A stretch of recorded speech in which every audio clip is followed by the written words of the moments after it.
하나님 임재 안에서 드리는 깊은 기도. 기도는 단순히 우리가 원하는 것을 말하는 시간이 아닙니다. 기도는 전능자이신 하나님 앞에 서서 그분과 교제하는 시간입니다. 그러나 많은 경우 우리는 내가 하고 싶은 말만 늘어놓고 돌아섭니다. 평생 가족의 복과 건강을 위해 기도해 온 사람이 그 기도가 이미 응답되었다는 말을 들었다고 가정해 봅시다. 그 기도가 이미 응답되었다고 믿는다면 같은 기도를 반복할 필요는 없습니다.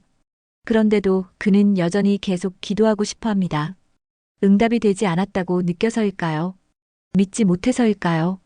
아니면 단순한 습관일까요? 결국 기도에 대한 올바른 이해가 부족하기 때문입니다. 우리는 종종 부모 세대가 해오던 기도 방식을 그대로 답습합니다. 동일한 기도를 매일 반복합니다.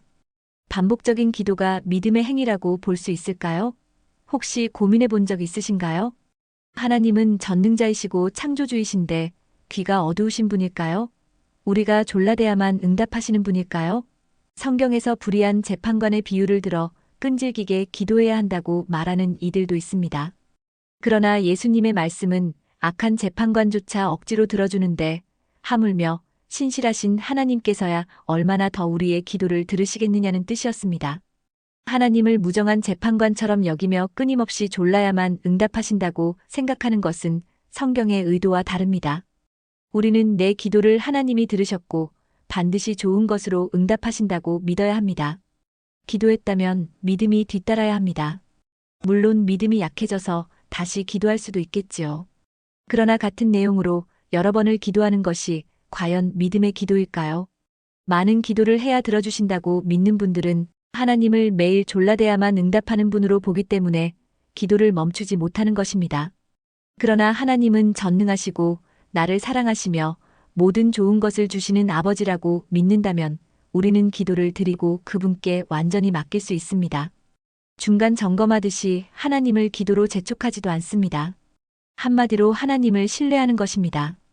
같은 하나님을 믿지만 하나님의 성품을 누가 더 깊이 신뢰하는지에 따라 기도의 태도는 달라집니다. 믿음으로 기도했고 응답되었다고 믿는다면 기도 제목은 점점 줄어들 것입니다. 그렇다면 기도는 더 이상 할 필요가 없나요? 기도를 단순히 구하는 것, 원하는 것을 말하는 시간으로만 여긴다면 기도할 것이 없겠지요. 그러나 기도는 하나님과의 교제의 시간입니다. 그분의 존재 앞에 내가 있다는 것을 인식하는 시간입니다. 이제 기도를 구하는 기도에서 만나는 기도로 전환시켜야 합니다. 만나는 기도는 그분이 누구신지, 그분이 어떤 분이신지를 알아가는 것입니다.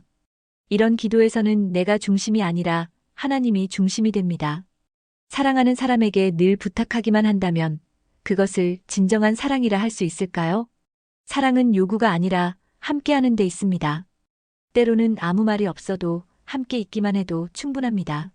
서로의 존재를 느끼며 조용히 마음을 나누는 시간이 오히려 더 깊은 교제가 됩니다. 우리는 너무 오랫동안 하나님께 일방적으로 말해왔습니다. 이제는 하나님의 음성에 귀를 기울일 때입니다.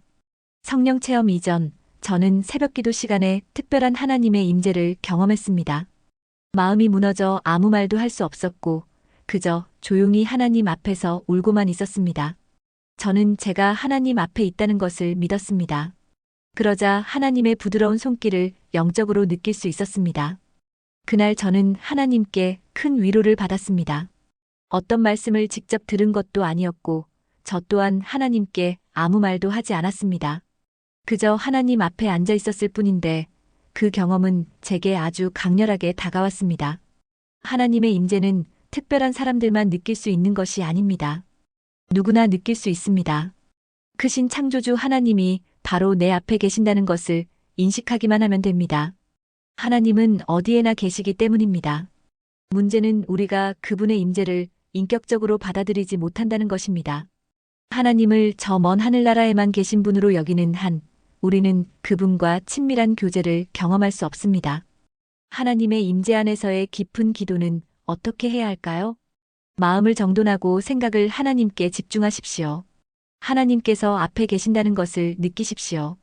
마음이 바쁘거나 여러 가지 생각이 일어나면 이런 기도를 할 수 없습니다.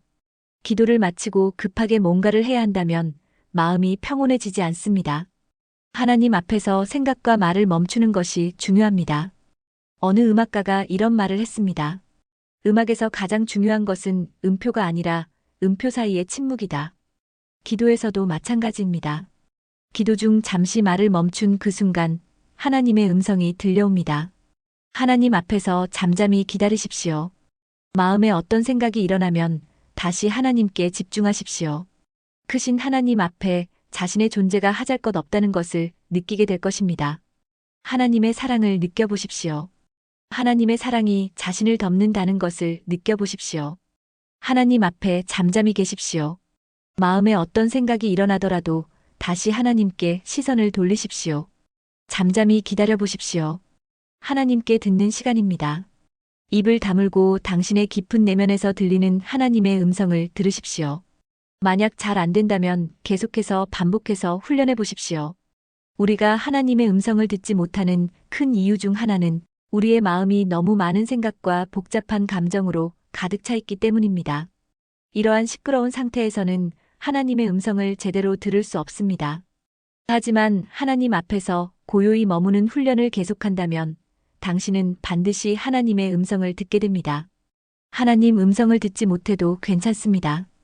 하나님 앞에 있다는 그 임재의 시간도 기도입니다. 하나님께 집중하고 그분 앞에 있다는 것을 느끼십시오. 그 시간을 느려보십시오. 잠잠히 하나님 앞에 자신을 내려놓으십시오. 시간이 지나면 당신의 내면에서 당신의 기도도 들을 수 있습니다. 그 기도는 하나님께 올려드리는 영의 기도입니다. 하나님의 임재는 누구나 느낄 수 있습니다. 크신 창조주 하나님이 내 앞에 있다는 것을 느끼면 됩니다. 그 크신 임재를 인격적으로 받아들인다면 우리는 그분과 친밀하게 교제할 수 있습니다. 이 단계에 이르면 내가 말하지 않아도 하나님은 모든 것을 아시고 나는 하나님의 뜻을 알게 됩니다.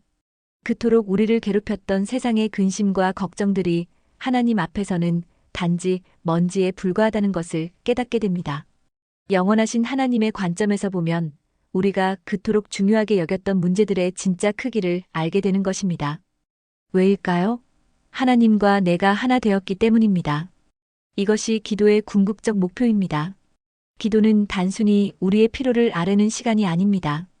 그것은 하나님과의 깊은 교제예요. 그분의 임재 안에서 우리 자신을 발견하는 시간입니다.